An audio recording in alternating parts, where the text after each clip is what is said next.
Indian യുവജന വിപ്ലവ പ്രസ്ഥാനത്തിൻ്റെ സമരനായകൻ ഉല്ലാസ് കോവൂർ സ്റ്റേറ്റ് ഫോർവേഡിനോട്. സത്യപാലൻ സഖാവിനെ അനുസ്മരിക്കുമ്പോൾ ബാല്യം തൊട്ട് ഈ പ്രസ്ഥാനത്തിൻ്റെ ഭാഗമായി ജീവിതം തന്നെ ഈ പാർട്ടിയുടെ ഭാഗമായി കണ്ടുകൊണ്ട് വളരെ ബാല്യത്തിലെ ഈ പാർട്ടിയിലേക്ക് അതിൻ്റെ വർഗബോചന സംഘടനകളിലൂടെ വളർന്നു വന്ന നിസ്വനായ ഒരു സഖാവായിരുന്നു സത്യപാലൻ. ഞങ്ങളെപ്പോലെയുള്ള ഇളം തലമുറക്കാർക്ക് ഓർക്കുവാൻ കഴിയുന്നത്, പാർട്ടി ഓഫീസുകളിലേക്ക് വരുമ്പോൾ യുവജന സംഘടനാ പ്രവർത്തനമൊക്കെ കഴിഞ്ഞ് ക്ഷീണിതരായി കടന്നു വരുമ്പോൾ ഭക്ഷണം കഴിച്ചിട്ടുണ്ടോ എന്നാണ് അദ്ദേഹം ചോദിച്ചത്.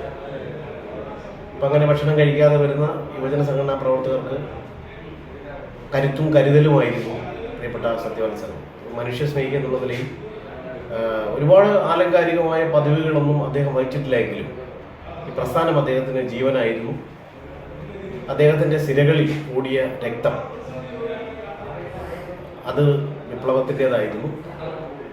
RSPയിൽ ഉണ്ടായിട്ടുള്ള എല്ലാ മുന്നേറ്റങ്ങൾക്കും തിരുവനന്തപുരം ജില്ലയിലും പ്രത്യേകിച്ച് സമീപ ജില്ലകളിലുമെല്ലാം വർഗബഹുജന സംഘടനകളിലും മാതൃപ്രസ്ഥാനത്തിലും സജീവവും സക്രിയവുമായ സംഭാവനകൾ നൽകി മുന്നോട്ട് പോയ ഒരു അതികായനാണ് പ്രിയപ്പെട്ട സത്യപാലൻ ചേട്ടൻ. അദ്ദേഹം നിരവധി സർക്കാർ ബോർഡ് കോർപ്പറേഷൻ സ്ഥാപനങ്ങളിൽ സാരഥിയായി പോയിട്ടുണ്ട്. അതുപോലെ തന്നെ പാർട്ടി അധികാരത്തിൽ ഉള്ളപ്പോഴും ഇല്ലാത്തപ്പോഴും ഒരുപോലെ ജീവിച്ച ഒരു സോഷ്യലിസ്റ്റായിരുന്നു പ്രിയപ്പെട്ട സത്യപാലൻ ചേട്ടൻ. പലപ്പോഴും അദ്ദേഹത്തിൻ്റെ കാര്യങ്ങൾ ഞങ്ങളുമായി പങ്കുവച്ചത് ഈ ഘട്ടത്തിൽ ഓർത്തു പോവുകയാണ്. മരിക്കുമ്പോഴും ഈ പ്രസ്ഥാനത്തിൻ്റെ ഭാഗമായി തന്നെ ചെമ്പതാക പുതപ്പിച്ച് RSPയുടെ രക്തപതാക പുതപ്പിച്ചാണ് അദ്ദേഹത്തിന് യാത്രയാക്കിയത്. ഇവിടെ തിരുവനന്തപുരത്ത് പാർട്ടി ജില്ലാ കമ്മിറ്റി ഇന്ന് അദ്ദേഹത്തെ അനുസ്മരിക്കുകയാണ്.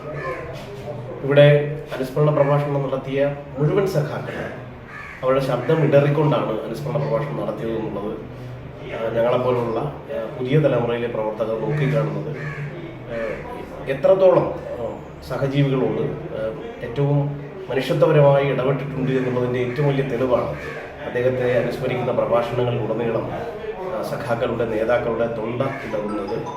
അത് ഒരിക്കലും ഒരു നിസ്സവർഗത്തിൻ്റെ പോരാട്ടത്തിന് വേണ്ടി അദ്ദേഹം നടത്തിയിട്ടുള്ള പരിശ്രമങ്ങളും ഇടപെടലുകളും അതിൻ്റെ ആത്യന്തികമായ ഫലവുമെല്ലാം ഈ പ്രസ്ഥാനവുമായി ചേർത്ത് നിൽക്കുന്നു. അതുപോലെ തന്നെ അദ്ദേഹത്തിൻ്റെ ജീവിതത്തിലെ ഏറിയ പങ്കും ഈ പ്രസ്ഥാനത്തിൻ്റെ ഭാഗമായി തന്നെ ജീവിച്ച ആളാണ്.